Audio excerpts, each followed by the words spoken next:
Let's go back to the issue of Afghanistan if we can, Chris. The PM was pushed pretty hard on this issue about, you're going to have sort of basically open borders for people fleeing Afghanistan. Are you going to have open visas?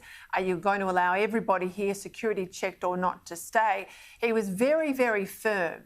If people come beyond those that we employed, beyond the interpreters and others, they must be appropriately security checked, and we're not going to send a message to smugglers.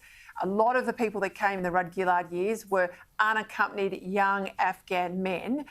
We're not going to get the people smugglers back in business. Now, I have to say, as tough as it is, I back the PM on this 200%, because once people are in Australia and they're on the pathway to Australian citizenship, we own them.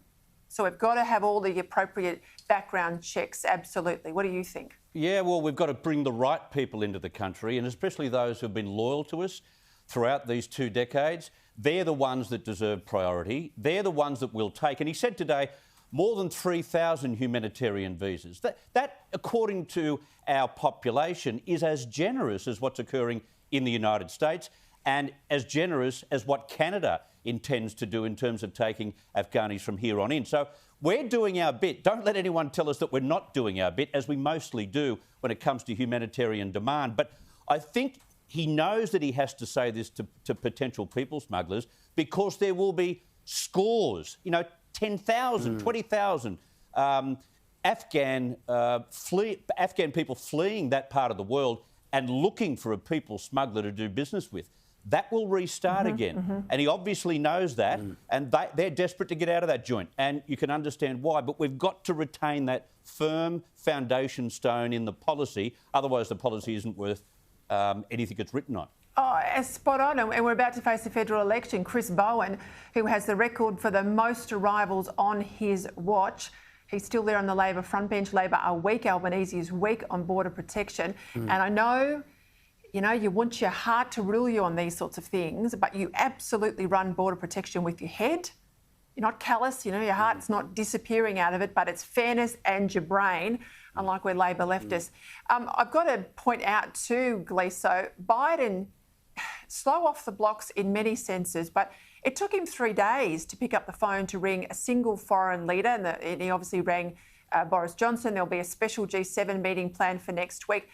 There's a lot of calls now in the US, renewed calls, serious calls, that there is the 25th Amendment back on the table to remove the president on grounds of mental incapacity. What did you make of the last couple of days with President Biden? I think he's had an appalling 72 hours. I think his cognitive functionality has been questioned for many, many months, for many years for that matter. And I think, the way in which this has been handled has been appalling. And, I think Paul Kelly, the doyen, put it into perspective on the front page of today's Australian, when he basically said that this is a superpower that has been considerably weakened as a result of what's happened in Afghanistan. This is a superpower that has lost its mojo. And I just couldn't for the life of me see Donald Trump going down this path. I couldn't for the life of me see Barack Obama going down this path, for that matter. I think that there has been some sort of circuit breaker in the United States. He's obviously spoken to, some families of veterans who have been killed and made a decision. But you know what? For him to say that he didn't think Kabul would go so quickly, that's extraordinary. The US intelligence in that part of the world is as good as anywhere in the world. I would imagine that there would be some serious question marks right now around Biden's presidency.